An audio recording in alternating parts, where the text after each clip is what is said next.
The structures in Karantepe.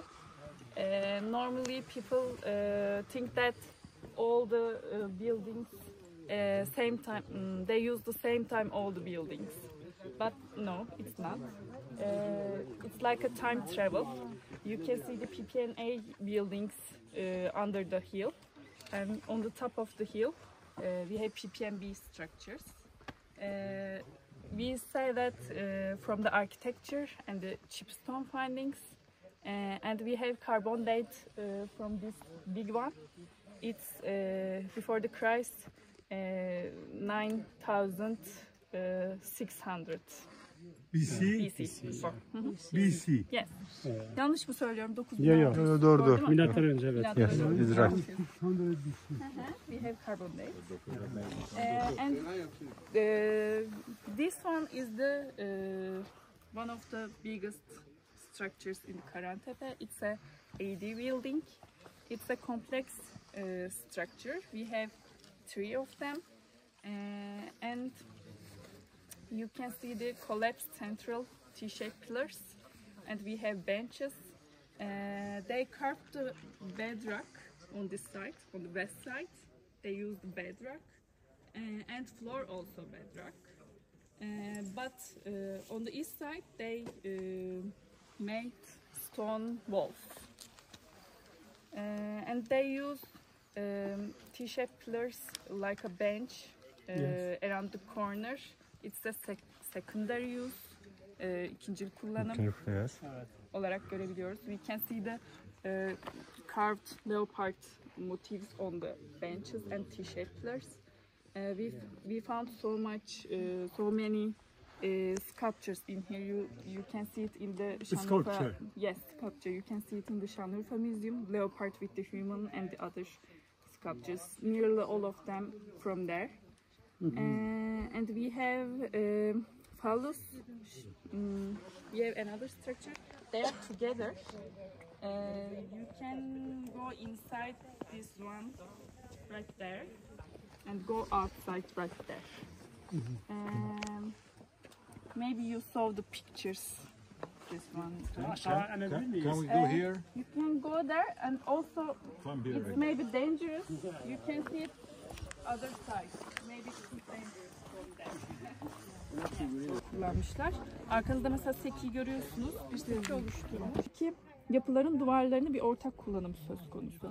Arkada köşeli yapıları göreceğiz. Onlar köşeli yapıların duvarlarına eklemlenmiş. Yine yuvarlak planlı yapılar var. Şimdi normalde hocamız alt taraftan devam ettiriyordu. Nasıl yapalım bilmiyorum. Ben aslında burada anlatılabilecek her şeyi anlattım. Alt tarafa geçtiğinizde orada arkadaşım zaten size taş kapları anlatacak. Tam parmağımla gösterdim. Karşıdaki aşmanın içinde bir arkadaşım var. Bu taş kaplar da orada duruyor. Fotoğrafını gördüğünüz taş kaplar.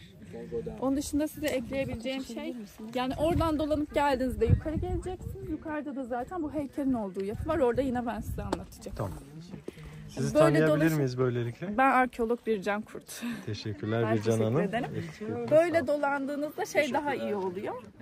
Zamana göre işte daha eskiden daha yeniye o süreci daha iyi görüyorsunuz. Tamam. Aşağıda yuvarlak planlı yapılar, kenarları yuvarlatılmış dörtgenler, yukarıda da artık dörtgenlere çıktı. Tamamdır.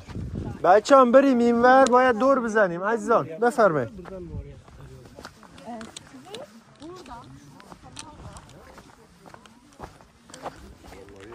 Bu da dayımız bizi ambulansla getirdi.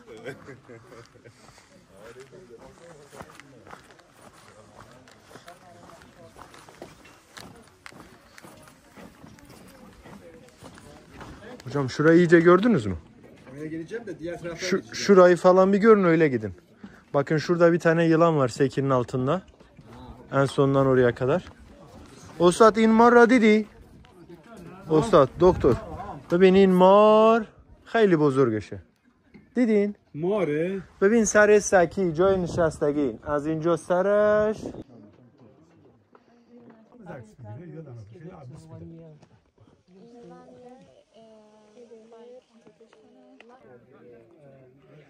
Evet, seni tanıyabilir miyiz? Emirhan Demir, 4 yıldır Karantepe'de çalışıyorum. İstanbul Prehistoria'da. Bu gidişle buradan yaşlanacaksın. Ne düşünüyorsun bu konu hakkında? Eyvallah. Dostum bu mutfağın yemek yaparken yanmış olma şansı yok herhalde. Evkera geri keçele.